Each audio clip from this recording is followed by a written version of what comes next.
Hello बच्चों। आज हम क्लास फिफ्थ की हिंदी की जो न्यू एनसीईआरटी बुक है वीणा, उसका जो पार्ट 3 है चांद का कुर्ता, उसके क्वेश्चन आंसर करेंगे।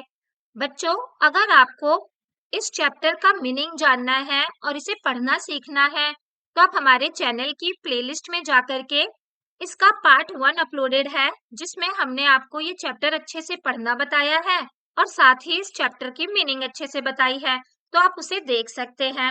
चलिए, इस वीडियो में हम इसके क्वेश्चन आंसर करते हैं। पर वीडियो स्टार्ट करने से पहले बच्चों, मैं आप सबसे रिक्वेस्ट करना चाहूंगी कि अगर आप हमारे चैनल पे नए हैं और आपने अभी तक हमारे चैनल को सब्सक्राइब नहीं कर रखा है तो प्लीज इसे सब्सक्राइब कर दीजिए, ताकि आपसे रिलेटेड हम जब भी कोई नई और इम्पोर्टेंट वीडियो लेकर के आए तो वो आपके पास सबसे पहले पहुंच जाए। तो चलिए स्टार्ट करते हैं। यहाँ बातचीत के लिए में जो पहला क्वेश्चन दिया है वो ये है कि आकाश आपको कब कब सुंदर दिखाई देता है और क्यों। तो आपको बताना है कि आसमान आपको, आकाश आपको कब कब बहुत सुंदर दिखाई देता है। तो आप इसका आंसर ऐसे लिख सकते हैं कि आकाश सुबह और शाम के समय बहुत सुंदर दिखाई देता है, क्योंकि उस समय आकाश में अलग अलग रंग दिखाई देते हैं। बच्चों, सुबह और शाम के समय में आसमान में जब सूरज उदय हो रहा होता है या अस्त हो रहा होता है तो उस समय आसमान में कितने सारे अलग अलग रंग दिखाई देते हैं ना। लाल, पीला, संतरी, अलग अलग तरीके के बहुत सारे रंग होते हैं। तो उस समय आकाश हमें बहुत सुंदर दिखाई देता है। या फिर आप ये भी लिख सकते हैं कि आकाश मुझे रात में अच्छा लगता है, रात में तारे और चांद के कारण भी आकाश सुंदर लगता है। या फिर कोई बच्चा ये भी लिख सकता है कि बारिश के बाद इंद्रधनुष देखकर भी आकाश बहुत सुंदर लगता है। और आप चाहें तो ये तीनों ही आंसर लिख सकते हैं। तो जब भी आपको आसमान अच्छा लगता है, आकाश अच्छा लगता है, तो आप वही लाइन लिख लेंगे। अगर आपको सुबह शाम अच्छा लगता है तो आप यहाँ तक लिख लेंगे। अगर आपको रात में अच्छा लगता है तो आप ये लाइन लिखेंगे। अगर आपको बारिश के बाद अच्छा लगता है तो आप ये लाइन लिखेंगे। और अगर आपको इन तीनों ही समय में अच्छा लगता है तो आप पूरा आंसर लिख सकते हैं। आई होप आपको फर्स्ट आंसर समझ में आ गया होगा। नेक्स्ट क्वेश्चन है बच्चों, चांद को ठंड लगती है इसीलिए वह झिंगोला मांग रहा है, सूरज क्या कहकर अपनी माँ से कपड़े मांगेगा। तो बच्चों, चांद को ठंड लग रही है इसीलिए वो अपनी मम्मी से कह रहा है कि मुझे एक मोटा सा झिंगोला दिला दो। तो सूरज क्या कहेगा? अगर सूरज को अपने लिए कपड़े चाहिए तो वो अपनी माँ से क्या कहेगा? तो इसका आंसर हम ऐसे लिख सकते हैं कि सूरज अपनी माँ से यह कहकर कपड़े मांगेगा कि माँ मुझे बहुत गर्मी लगती है, मेरे लिए हल्के और ठंडक देने वाले कपड़े बना दो ताकि मैं आराम से रह सकूं। तो बच्चों, सूरज तो बहुत गर्म होता है ना, तो वो अपनी मम्मी से कह देगा कि मम्मी मुझे बहुत ही गर्मी लगती है, इसीलिए मेरे लिए हल्के हल्के और ठंडी देने वाले, ठंडक पहुंचाने वाले कपड़े बनवा दो। तो इस तरीके से सूरज अपनी माँ से कपड़े मांग सकता है। नेक्स्ट क्वेश्चन है, आपने आकाश में क्या क्या परिवर्तन होते देखे हैं। तो इसका आंसर आप ऐसे लिख सकते हैं कि मैंने आकाश में दिन रात का बदलना देखा है, सूरज का उगना और ढलना देखा है, इंद्रधनुष देखा है, चांद के आकार का बदलना देखा है, या बादलों का आना जाना देखा है और मौसम के अनुसार रंग बदलते देखा है। तो आपने इनमें से जो जो चीजें आसमान में देखी हैं आप उनको लिख सकते हैं। और अगर आपने इसके अलावा भी कुछ देखा है तो आप वो भी लिख सकते हैं। फिर नेक्स्ट क्वेश्चन है बच्चों, जब आप अपने अभिभावक के साथ नए कपड़े खरीदने जाते हैं तब किन किन बातों का ध्यान रखते हैं। मतलब जब आप अपने पेरेंट्स के साथ कपड़े खरीदने जाते हैं, नए कपड़े खरीदने जाते हैं, तो आप किन किन चीजों का ध्यान रखते हैं, किन किन बातों का ध्यान रखते हैं। तो इसका आंसर हो जाएगा बच्चों, सबसे पहले तो हम ये देखते हैं कि कपड़ा आरामदायक हो, इसके अलावा सही नाप का हो, हमारे साइज का हो। फिर हम उसका रंग देखते हैं कि रंग भी अच्छा हो, कपड़े की गुणवत्ता ठीक हो, यानी कि कपड़े की जो क्वालिटी है वो अच्छी हो। इसके अलावा हम उसका दाम भी देखते हैं, उसका प्राइस भी देखते हैं कि वो भी ठीक हो, हमारे बजट में हो। और इसके अलावा हम मौसम भी देखते हैं कि जिस मौसम में हमें कपड़े पहनने हैं तो वो उस मौसम के अनुसार हो। तो हम इन सारी बातों का ध्यान रखते हैं। आई होप बच्चों आपको ये सारे क्वेश्चन आंसर अच्छे से समझ में आ रहे होंगे। चलिए अब आगे देखते हैं कि आगे क्या दिया है। आगे हमें कविता से में दिया है, नीचे दिए गए प्रश्नों में चार विकल्प हैं, यानी कि नीचे कुछ क्वेश्चंस दिए हैं, उनके चार ऑप्शंस हैं। इनमें एक से अधिक विकल्प सही हो सकते हैं। सही विकल्प के आगे हमें चांद का चित्र बनाना है। तो जो भी ऑप्शन सही है उसके आगे हमें चांद बनाना है। तो पहला क्वेश्चन है बच्चों, चांद की माँ उसे झिंगोला क्यों नहीं दे पा रही है। तो चांद की माँ उसे झिंगोला इसलिए नहीं दे पा रही है क्योंकि चांद के शरीर का आकार घटता बढ़ता रहता है। तो यहाँ पर हमने चांद बना दिया। इसका ऑप्शन ये नहीं होगा बच्चों कि चांद के पास पहले से बहुत सारे झिंगोले हैं, ना ही ये वाला ऑप्शन होगा कि चांद अपने वस्त्र संभाल कर नहीं रखता, और ना ही ये वाला ऑप्शन होगा कि चांद की माँ अभी कोई नया वस्त्र सिलवाना नहीं चाहती हैं, बल्कि ये आंसर सही होगा। तो हमें सिर्फ इसके सामने चांद बनाना है। आई होप आपको ये अच्छे से समझ में आ रहा होगा। चलिए आगे देखते हैं। नेक्स्ट क्वेश्चन है बच्चों, कविता में चांद के बदलते आकार का वर्णन करने के लिए किन किन शब्दों का प्रयोग किया गया है। यानी कि कविता में जो चांद का आकार है उसको डिस्क्राइब करने के लिए कौन कौन से शब्दों का इस्तेमाल किया गया है। तो बच्चों ये वर्ड भी आया था ना पोयम में कि 1 अंगुल भर चौड़ा, साथ में ये भी आया था कि 1 फुट मोटा भी आया था। ये शब्द भी आया था कि बड़ा किसी दिन हो जाता है और किसी दिन छोटा। तो ये सारे ही शब्द आए थे, तो इसीलिए सबके आगे चांद का चित्र बना देना है। कविता में ठंड के मौसम का वर्णन करने के लिए किन किन शब्दों का प्रयोग किया गया है। तो बच्चों कविता में ठंड का मौसम दिखाने के लिए इन इन शब्दों का प्रयोग किया गया है। पहले तो उसने चांद ने ऊन का झिंगोला मांगा।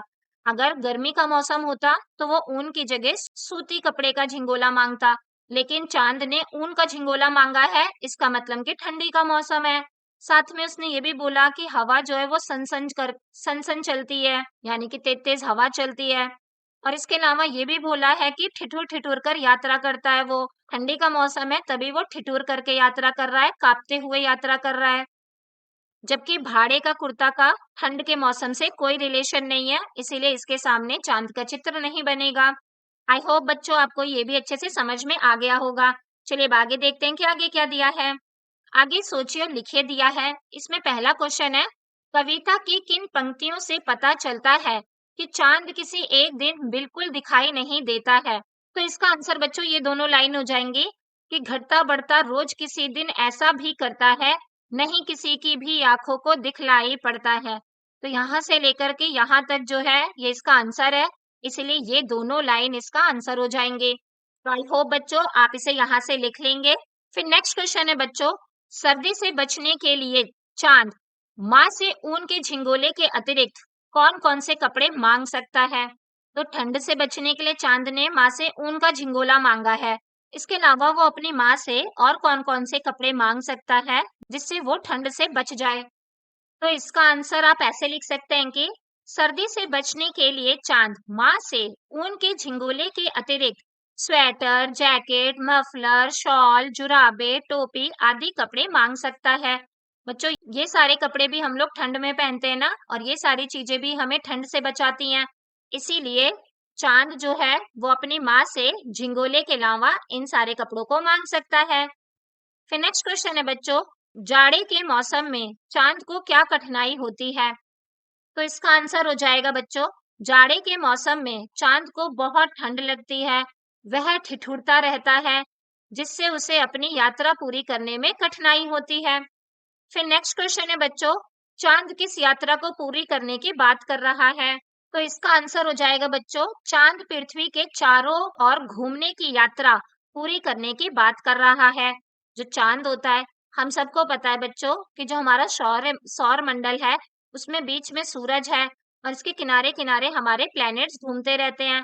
तो जो 3rd नंबर वाला प्लैनेट है वो हमारा अर्थ है। अर्थ जो है वो सन के किनारे किनारे घूमती है, जबकि अर्थ के चारों ओर चांद घूमता है।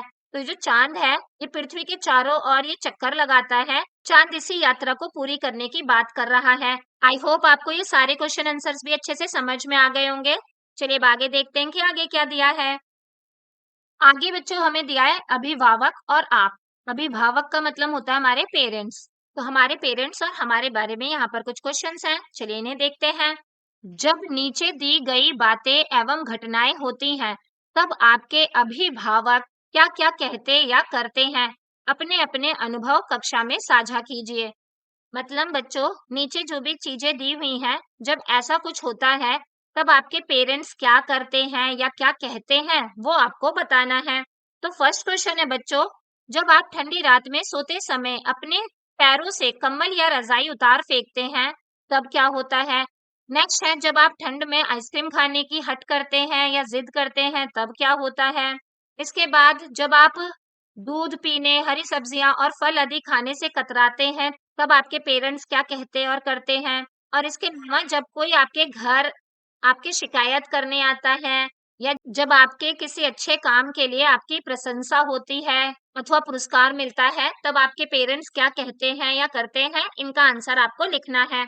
तो इसका आंसर बच्चों आप ऐसे लिख सकते हैं कि जब ठंडी की रात में सोते समय अपने पैरों से कंबल या रजाई हम हटा देते हैं, तब माँ जो है धीरे से आकर के फिर से रजाई उड़ा देती हैं और कहती हैं, पैर ढक लो नहीं तो ठंड लग जाएगी और तुम बीमार पड़ जाओगे। ऐसा ही होता है ना बच्चों, जब हम ठंड में कंबल या रजाई उतार फेंकते हैं, तो हमारी मम्मी आकर के हमें चुपचाप से फिर से रजाई उड़ा देती हैं और हमसे कहती हैं कि बेटा पैर ढक लो नहीं तो तुम बीमार पड़ जाओगे, ठंड लग जाएगी। नेक्स्ट है, जब आप ठंड में आइसक्रीम खाने का हट करते हैं, तो जब हम ठंड में आइसक्रीम खाने की जिद करते हैं या हट करते हैं, हट का मतलब होता है जिद, तब हमारे पापा या मम्मी हमसे कहते हैं, अभी ठंड है, आइसक्रीम खाओगे तो गला खराब हो जाएगा। इसके अलावा जब हम दूध पीने से या हरी सब्जियां खाने से और फल खाने से कतराते हैं, तब हमारी माँ हमें समझाती हैं कि अगर सेहत बनानी है, तो सब कुछ खाना होगा। इन्हें खाने से तुम मजबूत बनोगे, स्वस्थ बनोगे। तो जब मैं ये सारी चीजें खाने से मना करता हूँ, हेल्दी हेल्दी चीजें खाने से मना करता हूँ, तो मेरी मम्मी मुझे समझाती हैं कि ये सारी चीजें खाने से हमारी जो सेहत है, हमारी जो हेल्थ है, वो अच्छी होगी और हमें ये सारी चीजें खानी चाहिए। ये चीजें हमें स्ट्रांग बनाती हैं और हेल्दी बनाती हैं। फिर नेक्स्ट क्वेश्चन है बच्चों, जब आप देर तक सोते हैं, जब हम देर तक सोते हैं तो हमारे पापा कहते हैं इतनी देर तक नहीं सोते, जल्दी उठो वरना समय पर स्कूल नहीं जा पाओगे, स्कूल के लिए लेट हो जाओगे। तो ये कह करके हमारे पापा हमें जगा देते हैं। फिर नेक्स्ट क्वेश्चन है बच्चों, जब कोई आपके घर आपकी शिकायत करने आता है, तो अगर कोई हमारे घर हमारी शिकायत करने आता है, तो हमारे माँ पापा पहले ध्यान से बातें सुनते हैं, फिर प्यार से हमें समझाते हैं कि बेटा ऐसा नहीं करना चाहिए, अगर आपसे गलती हो गई है तो माफी मांग लो और दोबारा मत करना। तो इस तरीके से हमारे मम्मी पापा हमें समझाते हैं कि हमें ऐसा नहीं करना चाहिए और अगर हमसे भूल से कोई गलती हो गई है तो हमें माफी मांग लेनी चाहिए और वो चीज दोबारा नहीं करनी चाहिए। फिर लास्ट क्वेश्चन है बच्चों, जब आपके अच्छे कामों के लिए आपकी प्रशंसा होती है यानी कि आपकी तारीफ होती है और आपको कोई इनाम मिलता है, कोई पुरस्कार मिलता है, तब क्या होता है? तो तब बच्चों मम्मी पापा जो हैं वो बहुत ही खुश होते हैं और कहते हैं कि हमें तुम पर गर्व है, ऐसे ही मेहनत करते रहो। तो इस तरीके से हमारे मम्मी पापा हमें अप्रिशिएट करते हैं और कहते हैं कि हमें तुम पर बहुत ही गर्व है, ऐसे ही खूब मेहनत करो, आगे बढ़ो। इस तरीके से हमारे मम्मी पापा अलग-अलग सिचुएशन में रिएक्ट करते हैं। तो आई होप आपको ये सारी ही सिचुएशन में हमारे पेरेंट्स कैसे-कैसे रिएक्ट करते हैं और क्या-क्या बोलते हैं, ये समझ आ गया होगा। चलिए अब आगे देखते हैं कि आगे क्या दिया है। आगे बच्चों दिया है अनुमान और कल्पना। इसमें पहला क्वेश्चन है, आप अपनी माँ से चांद का दुखड़ा कैसे बताएंगे? अगर आपको अपनी मम्मी को चांद की प्रॉब्लम बतानी है, तो आप क्या कहोगे, कैसे समझाओगे? तो इसका आंसर ऐसे लिख सकते हैं बच्चों कि मैं अपनी माँ से कहूंगा कि चांद बेचारा हर रात ठंड में कांपता रहता है, उसे भी गर्म कपड़े चाहिए होंगे। कि चांद हर रोज रात में ठंड में कांपता रहता है, उसे भी तो गर्म कपड़े चाहिए होंगे। ऐसा कह करके मैं अपनी माँ को चांद का दुखड़ा बताऊंगा। फिर नेक्स्ट क्वेश्चन है बच्चों, गर्मी और वर्षा से बचने के लिए चांद अपनी माँ से क्या कहेगा? वह किस प्रकार के कपड़ों और वस्तुओं की मांग कर सकता है? तो बच्चों गर्मी और बारिश से बचने के लिए जो चांद है वो अपनी माँ से कहेगा कि माँ गर्मी में मुझे एक पतला सूती का कपड़ा दिलवा दो। और बारिश से बचने के लिए वो कहेगा कि बारिश में छाता, रेनकोट और जूते भी दिलवा दो। तो इस तरीके से जो चांद है वो अपनी मम्मी से सूती कपड़े, छाता, रेनकोट और जूते मांगेगा। नेक्स्ट क्वेश्चन है बच्चों, चांद ने माँ से कुर्ता किराए पर लाने के लिए क्यों कहा होगा? तो इसका आंसर ये है बच्चों, क्योंकि उसका आकार बदलता रहता है, इसीलिए उसे रोज नया कपड़ा चाहिए होगा। एक कपड़ा तो उसको हमेशा फिट नहीं आ सकता, हर रोज तो उसका आकार बदलता रहता है, तो उसे हर रोज नए कपड़े चाहिए होंगे। इसी वजह से चांद को ही लगा होगा कि वो तो बहुत ही महंगा पड़ जाएगा, तभी चांद ने अपनी माँ से कहा कि उसके लिए एक दिन के लिए किराए पर ही कपड़ा ला दो। तो आई होप आपको ये भी अच्छे से समझ में आ गया होगा। नेक्स्ट क्वेश्चन है, यदि माँ ने चांद का कुर्ता सिलवा दिया होता तो क्या होता? तो बच्चों अगर माँ ने चांद के लिए कुर्ता सिलवा दिया होता तो ऐसा होता तो वो कुर्ता कभी उसको बड़ा आता तो कभी छोटा आता, मतलब जो कुर्ता है या जो उसका कपड़ा है वो कभी उसे फिट ही नहीं आता। आई होप आपको ये सारे क्वेश्चन आंसर्स भी अच्छे से करने आ गए होंगे। चलिए अब आगे देखते हैं कि आगे क्या दिया है। आगे बच्चों हमें दिया है भाषा की बात। पहला क्वेश्चन है, सन सन चलती हवा रात भर जाड़े से मरता हूँ। कविता की इस पंक्ति में भर शब्द का प्रयोग किया गया है। अब आप भर की सहायता से 5 वाक्य अपनी लेखन पुस्तिका में लिखिए। जैसे कि पानी गिलास भर है, उसने दिन भर पढ़ाई की आदि। तो बच्चों, जैसे यहाँ पर कविता में ये सेंटेंस आया था कि सनसन चलती हवा रात भर जाड़े से मरता हूँ, वैसे ही भर शब्द का प्रयोग करते हुए आपको भी 5 वाक्य अपनी कॉपी में लिखने हैं। तो आप ऐसे सेंटेंस लिख सकते हैं कि मैंने दिन भर पढ़ाई की, यहाँ पर भर आ रहा है बच्चों। दूसरा आप लिख सकते हैं मैदान बच्चों से भर गया। इसके अलावा आप लिख सकते हैं कि वह पूरे दिन भर खेलता रहा। फोर्थ आप ये लिख सकते हैं कि रात भर बारिश होती रही। और फिफ्थ आप ये लिख सकते हैं कि उसने थाली भर खाना खाया, यानी कि थाली भर के बहुत सारा खाना खाया। तो इस तरीके से आप ये भर वर्ड का इस्तेमाल करके सेंटेंसेस बना सकते हैं। आप चाहें तो आप अपनी मर्जी से भी कुछ सेंटेंस बना करके लिख सकते हैं। नेक्स्ट क्वेश्चन है बच्चों, नीचे दिए गए वाक्यों को ध्यान से पढ़िए। ठिठुर कर किसी तरह यात्रा पूरी करता हूँ। ठिठुर ठिठुर कर किसी तरह यात्रा पूरी करता हूँ। तो आपने बच्चों जब ये दोनों सेंटेंस पढ़े हैं तो आपने देखा होगा कि इस वाले सेंटेंस में ऐसा लग रहा है कि उसे ज्यादा ठंडी लग रही है।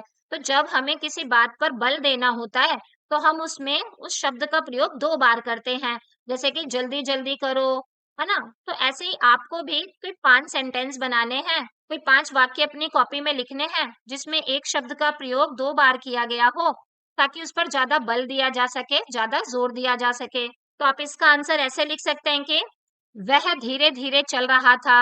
यहाँ पे धीरे धीरे शब्द का प्रयोग हमने 2 बार किया है। नेक्स्ट है, बच्चा हंस हंस कर खेल रहा था। इसके अलावा आप लिख सकते हैं मैं जल्दी जल्दी काम कर रहा था। फोर्थ, वो रो रो कर थक गया था। फिफ्थ आप लिख सकते हैं कि पक्षी चहक चहक कर गा रहे थे। तो आप इस तरीके से एक शब्द का 2 बार यूज करके उस काम की गंभीरता को अच्छे से दिखा सकते हैं। आई होप बच्चों आपको ये अच्छे से समझ में आ गया होगा। चलिए अब आगे देखते हैं कि नेक्स्ट क्वेश्चन में हमें क्या दिया है। नेक्स्ट क्वेश्चन में बच्चों हमसे बोला है, नीचे दी गई कविता की पंक्तियों में संज्ञा, सर्वनाम, विशेषण और क्रिया पहचान कर उन्हें दिए गए स्थानों में लिखिए और उनका वाक्यों में प्रयोग कीजिए। फर्स्ट वाले में बच्चों इन्होंने संज्ञा, सर्वनाम, विशेषण और क्रिया शब्द को पहले से ही छाट के दे रखा है। जैसे यहाँ फर्स्ट पंक्ति में लिखा है, हटकर बैठा चांद एक दिन माता से यह बोला। इस पंक्ति में बच्चों हट करना यानी कि जिद करना, चांद, दिन और माता, ये सारे संज्ञा शब्द हैं।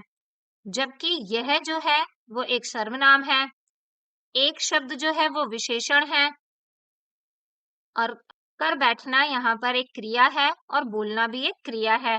तो इसी तरीके से बच्चों हमें नीचे कुछ पंक्तियां दी हैं, पंक्ति नंबर 2, 3 और 4। इसमें हमें संज्ञा शब्द,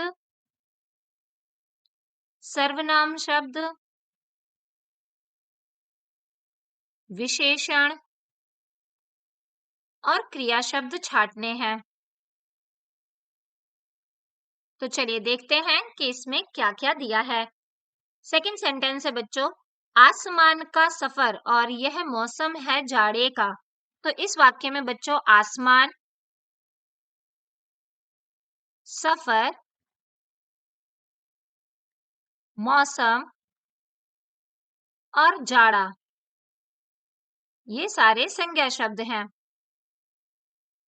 जबकि यह जो है वो सर्वनाम शब्द है, इसमें कोई विशेषण शब्द नहीं आया है बच्चों। और क्रिया शब्द है यानी कि होना, होना और है जो है वो क्रिया शब्द होते हैं। ऐसे ही नेक्स्ट क्वेश्चन है बच्चों, सिलवा दो माँ मुझे ऊन का मोटा एक झिंगोला। तो बच्चों सिलवाना तो यहाँ पर एक क्रिया शब्द हो गया, माँ यहाँ पर संज्ञा शब्द है, झिंगोला भी एक संज्ञा शब्द है। झिंगोला का मतलब होता है ढीला ढाला कुर्ता। ऊन भी यहाँ पर बच्चों एक क्रिया शब्द है। मुझे यहाँ पर सर्वनाम है। मोटा और एक जो शब्द है वो विशेषण शब्द है। नेक्स्ट क्वेश्चन है, ठिठुर ठिठुर कर किसी तरह यात्रा पूरी करता हूँ। तो बच्चों यहाँ पर यात्रा जो है वो एक संज्ञा शब्द है। इस सेंटेंस में कोई सर्वनाम नहीं है।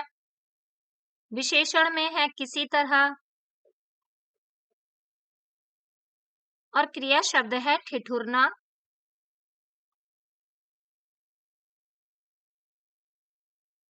और पूरी करना, पूरी करता हूँ।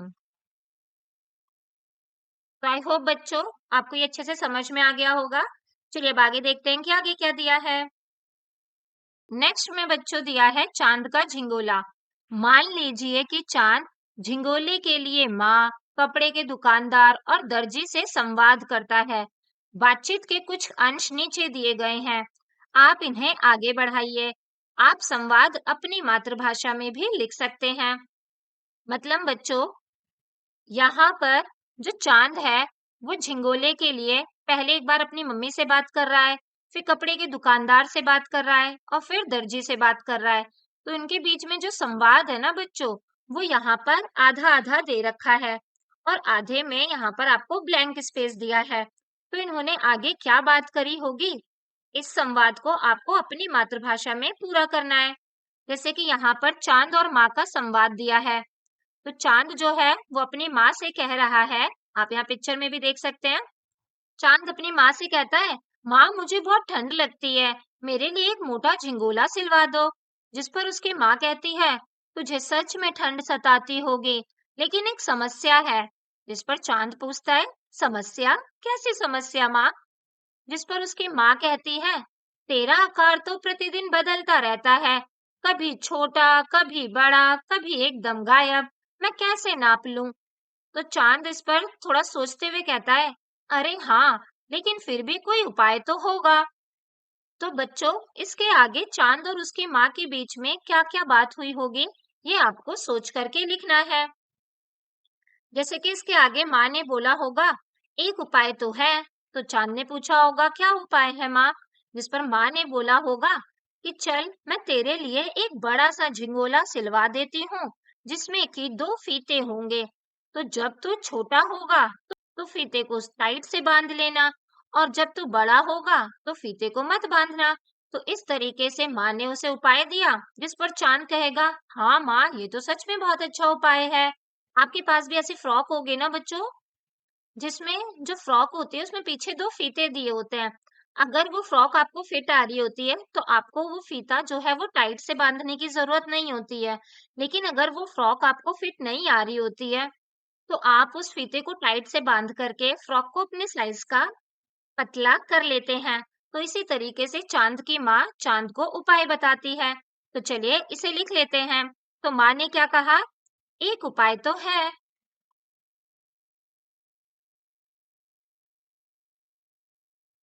जिस पर चांद ने पूछा, वह उपाय क्या है माँ?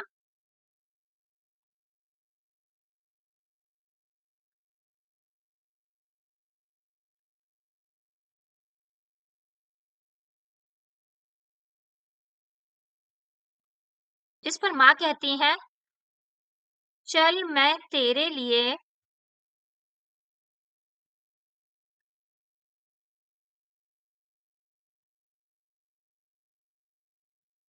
दो फीतों वाला एक बड़ा सा झिंगोला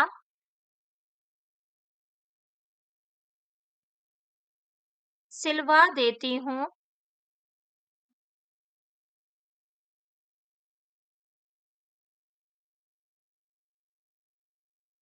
जिसे तू अपने आकार के अनुसार बांध लिया करियो।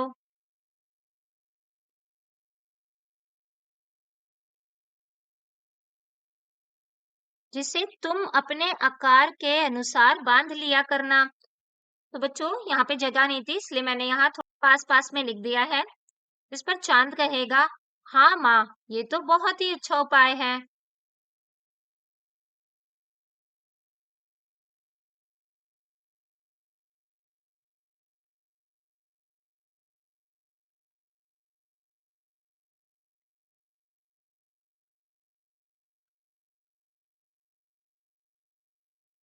तो इस तरीके से चांद और माँ के बीच में ये संवाद हमने पूरा कर लिया। अगला संवाद बच्चों चांद और कपड़े के दुकानदार के बीच में है। तो चलिए इसे पढ़ते हैं और इसे पूरा करते हैं। तो चांद और दुकानदार बातें करते हैं। चांद कहता है दुकानदार से, दुकानदार जी, मुझे एक गरम कपड़ा चाहिए जिससे मेरी सर्दी दूर हो जाए। जिस पर दुकानदार कहता है, अवश्य, कितने मीटर चाहिए? जिस पर चांद कहता है, यही तो समस्या है, मैं कभी छोटा होता हूँ, कभी बड़ा, आप ही बताइए कितने मीटर लूं? तो दुकानदार हंसते हुए कहता है, अरे छोटू चांद, जब आपका नाप ही तय नहीं तो कपड़ा कैसे दूं?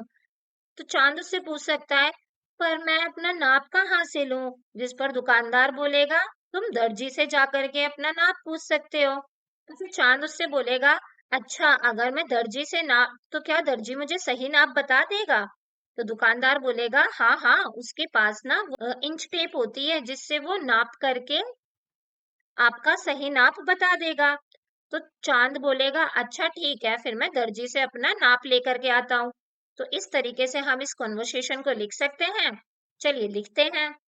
तो चांद दुकानदार से कह रहा है कि पर मैं अपना माप कहाँ से लेकर के आऊं?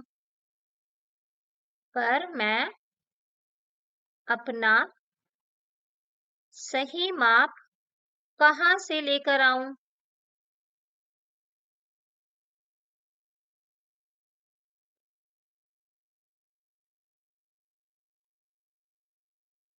जिस पर दुकानदार कहेगा कि आप दर्जी के पास जाकर के सही माप ला सकते हैं। आप दर्जी के पास जाकर अपना सही नाप ला सकते हैं।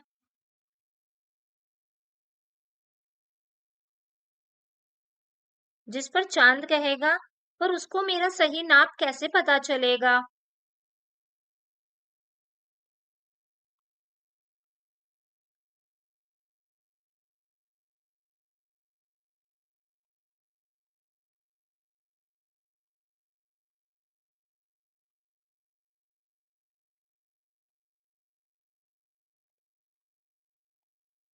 जिस पर दुकानदार चांद से कहेगा, दर्जी के पास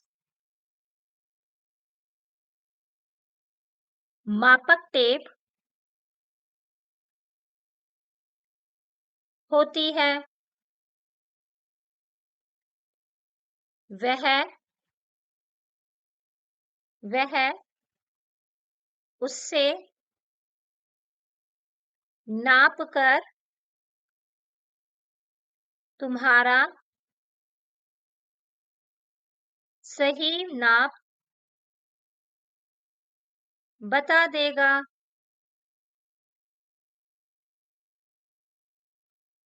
जिस पर चांद कहेगा, ठीक है, मैं अभी दर्जी के पास जाकर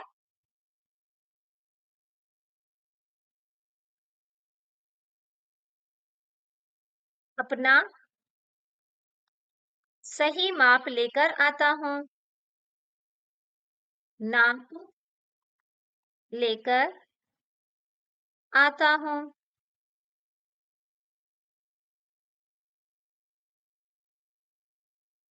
तो आई होप बच्चों आपको ये वाली कॉन्वर्सेशन, ये वाला संवाद भी अच्छे से लिखना आ गया होगा। आप अपनी मर्जी से कुछ और भी लिख सकते हैं। नेक्स्ट संवाद है बच्चों चांद और दर्जी के बीच का संवाद। यहाँ पर जो चांद है वो दर्जी से कह रहा है कि दर्जी जी, मेरे लिए एक कुर्ता सिल दीजिए। जिस पर दर्जी कहता है, बिल्कुल, लेकिन इससे पहले नाप तो दो। तो चांद बोल रहा है, यही तो समस्या है, कभी मैं छोटा कभी बड़ा हो जाता हूँ। तो दर्जी हंसते हुए कहता है, तो फिर ऐसा करो, प्रतिदिन मेरे पास आओ और मैं प्रतिदिन तुम्हारे नाप का नया नया कुर्ता सिल दूंगा। जिस पर चांद प्रसन्न होते हुए कहता है, फिर तो मुझे प्रतिदिन नए कपड़े मिलेंगे, लेकिन माँ नहीं मानेंगी। जिस पर दर्जी उसे क्या कहेगा और फिर चांद उससे क्या कहेगा, अब इसके आगे का संवाद बच्चों आपको पूरा करना है। जिस पर दर्जी बोल सकता है, तो फिर एक ही उपाय है।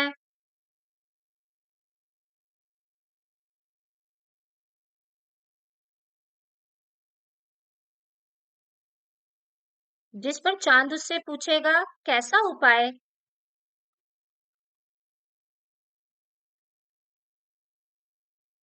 तो दर्जी कहेगा कि मैं तुम्हारे लिए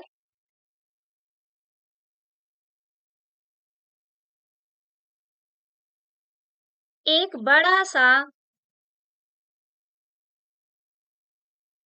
झिंगोला सिल देता हूँ,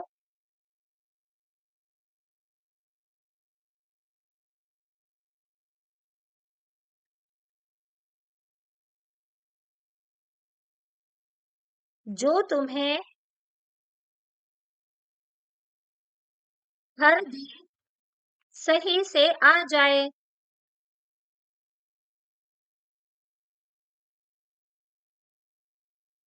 जिस पर चांद उसे कहेगा, आपका बहुत बहुत धन्यवाद।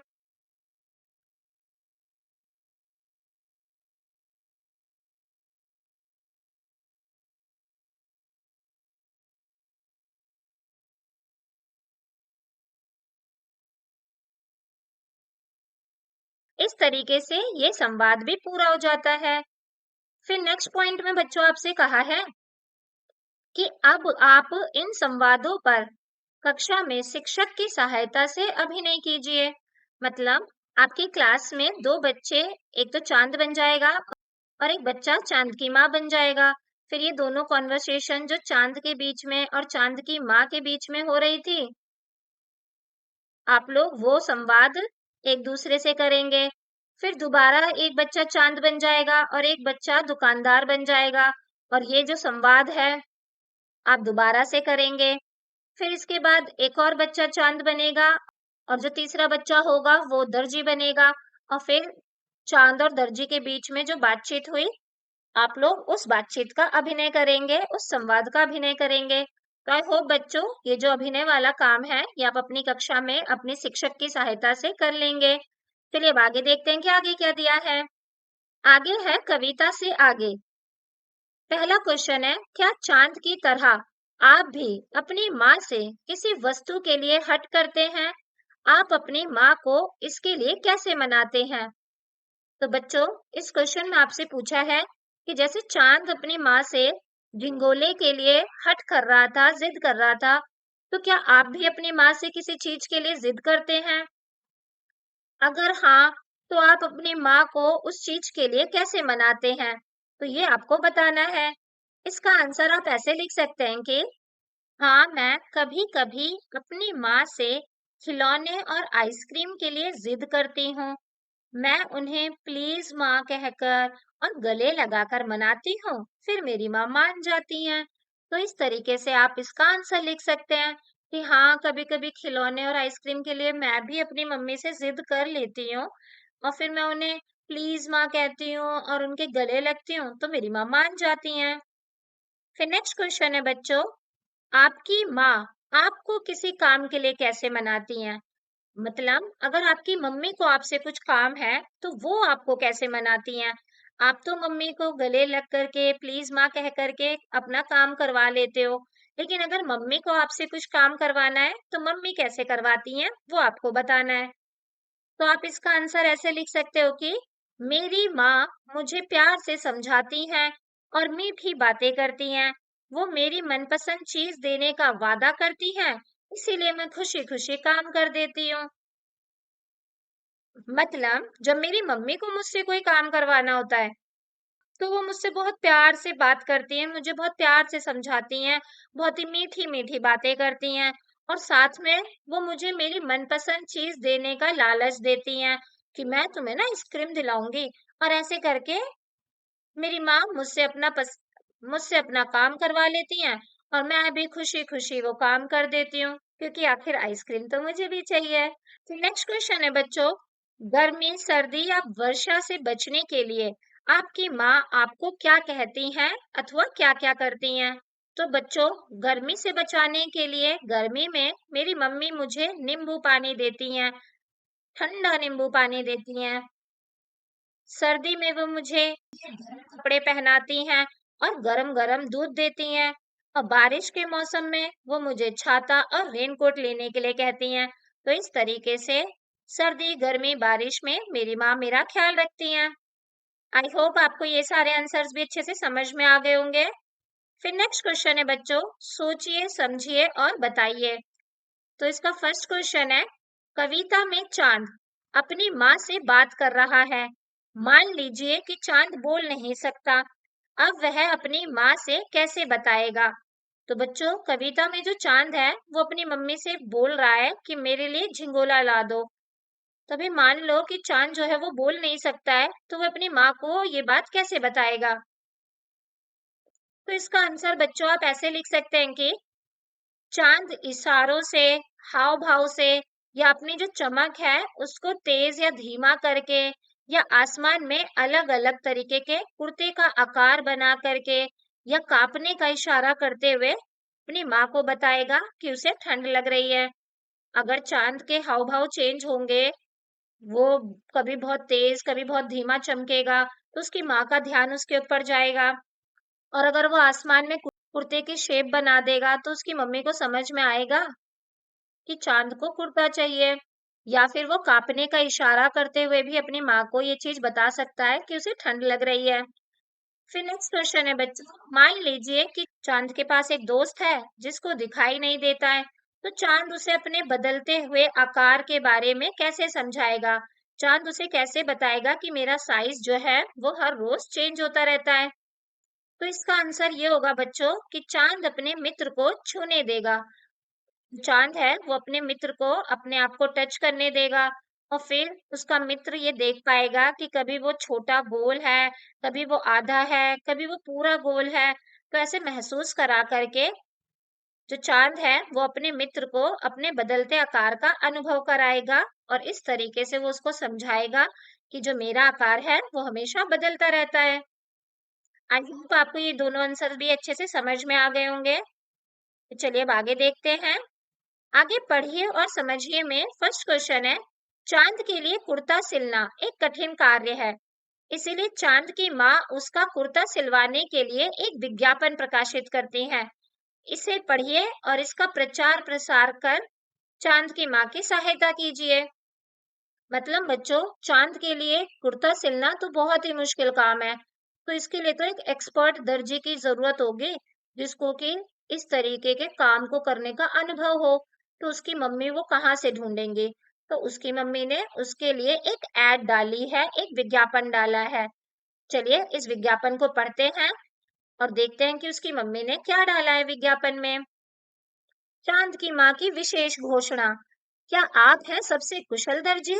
क्या आप सिल सकते हैं ऐसा कुर्ता जो प्रतिदिन बदलते आकार में फिट आए? समस्या ये है कि मेरा बेटा चांद कभी एक उंगल भर छोटा तो कभी 1 फुट मोटा हो जाता है। उसके लिए एक ऐसा कुर्ता चाहिए जो हर दिन उसके शरीर में फिट आ सके। और हमें आवश्यकता है ऐसा कुर्ता जो अपने आप छोटा बड़ा हो सके, ऊन का मोटा झिंगोला, ताकि ठंड से बच सके। यदि कुर्ता नहीं बन सकता तो भाड़े का भी चलेगा। और साथ में उसकी मम्मी ने ये भी लिखवाया है कि पुरस्कार क्या मिलेगा। जो भी दर्जी इस अद्भुत कुर्ते को सिलने में सफल होगा उसे मिलेगा विशेष पुरस्कार। और स्थान है चांद की माँ का घर। संपर्क करना है आकाशवाणी से संदेश भेजें। शीघ्र आवेदन करें क्योंकि चांद ठंड से ठिठुर रहा है। तो क्वेश्चन नंबर सेकंड में बच्चों बोला है, अब आप एक रोचक विज्ञापन तैयार कीजिए जिसमें आप अपने लिए कोई वस्तु मंगवा रहे हो। तो इसका आंसर बच्चों आप ऐसे लिख सकते हैं कि इस तरीके से बच्चों आप पूरा विज्ञापन लिख सकते हैं। मैं थोड़ा बड़ा करके इसे समझा देती हूँ। पहले आप लिखेंगे विशेष सूचना, क्या आप ला सकते हैं एक जादुई पेन? समस्या क्या है? मुझे पढ़ाई और होमवर्क करने में बहुत समय लगता है। काश कोई ऐसा पेन होता जो खुद सब काम कर देता। और आवश्यकता क्या है मुझे? आवश्यकता है ऐसा पेन जो अपने आप होमवर्क कर दे, साथ ही परीक्षा में खुद ही सही उत्तर भी लिख दे। इसके अलावा सभी विषयों को समझकर सही जवाब दे दे और इसके अलावा तेज और बिना गलती के लिखे। और इसके लिए शर्त यह है, विशेष शर्त यह है कि मुझे पढ़ना ना पड़े और अच्छे अंक भी आ जाए। बिना पढ़े मैं अच्छे से अच्छे नंबर ले आऊं।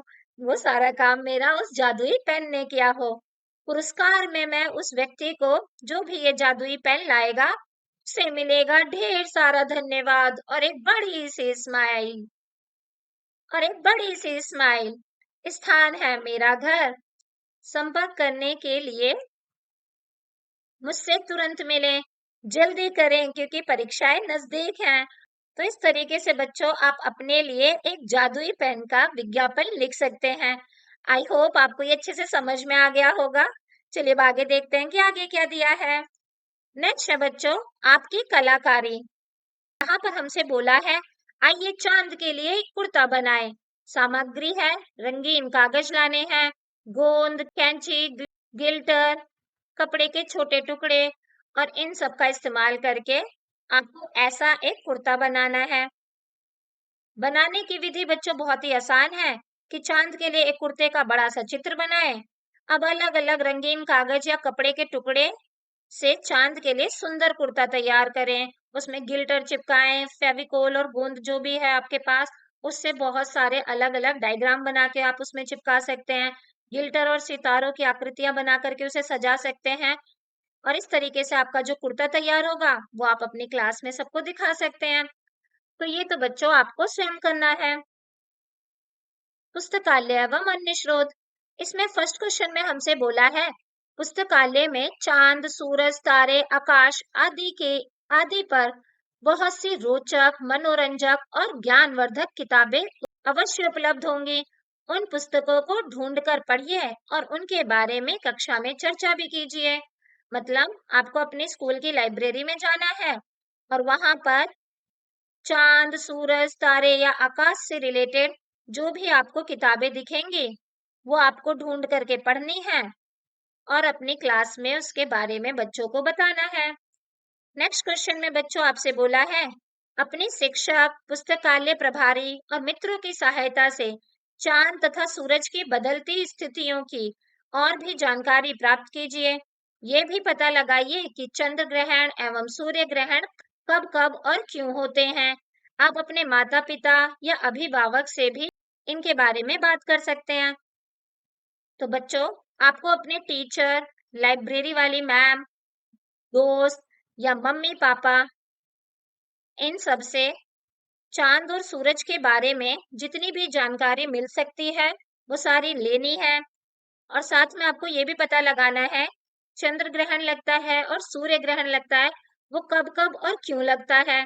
तो आई होप बच्चों आप ये दोनों क्वेश्चन खुद से कर लेंगे। चलिए अब आगे देखते हैं कि आगे क्या दिया है। बूझो तो जाने। नीचे बच्चों हमें दो पहेली दी है। पहली पहेली है तन है मेरा हरा भरा, रस से रहता सदा भरा, भीतर से हूं मैं लाल, प्यास बुझाकर पूछूं हाल। तो बच्चों ऐसी चीज तो तरबूज है।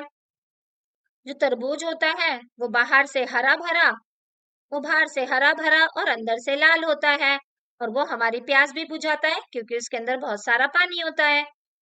तभी तो उसे वाटरमेलन कहते हैं ना बच्चों। नेक्स्ट क्वेश्चन है हम दोनों हैं पक्के मित्र, करते रहते काम विचित्र, पांच पांच सेवक हैं साथ, लेकिन करते कभी न बात। तो इसका आंसर हो जाएगा बच्चों हाथ का पंजा। और इनमें जो पांच पांच सेवक हैं यानी जो पांच पांच हमारी उंगलियां हैं, हमारे फिंगर्स हैं, उनको यहाँ पर पांच पांच सेवक कहा गया है। ये दोनों साथ तो रहते हैं लेकिन कभी बात नहीं करते हैं। तो आई होप आपको ये दोनों पहेलियां भी समझ में आ गई होंगी। चलिए अब आगे एक हमें पोयम दी है, इसे पढ़ते हैं और देखते हैं कि इसमें क्या लिखा है। पोयम का नाम है बच्चों जागो प्यारे। उठो लाल अब आंखें खोलो, पानी लाई हूँ मुंह धो लो। बीती रात कमल दल फूले, उनके ऊपर भौरे झूले। चिड़िया चहक उठी पेड़ों पर, बहने लगी हवा अति सुंदर। नभ में न्यारी लाली छाई, धरती ने प्यारी छवि पाई। भोर हुआ सूरज उग आया, जल में पड़ी सुंदर छाया। ऐसा सुंदर समय न खो, मेरे प्यारे अब मत सो। और ये कविता बच्चों हमारे लिए अयोध्या सिंह उपाध्याय जी ने लिखी है। आई होप आपको ये पोयम अच्छे से पढ़नी आ गई होगी। और इस तरीके से ये जो चैप्टर है हमारा यहाँ पे खत्म हो जाता है। आई होप आपको ये चैप्टर अच्छे से समझ में आ गया होगा और इसके जितने भी एक्सरसाइज के क्वेश्चन आंसर्स हैं वो भी करने आ गए होंगे और आपको ये वीडियो भी पसंद आई होगी।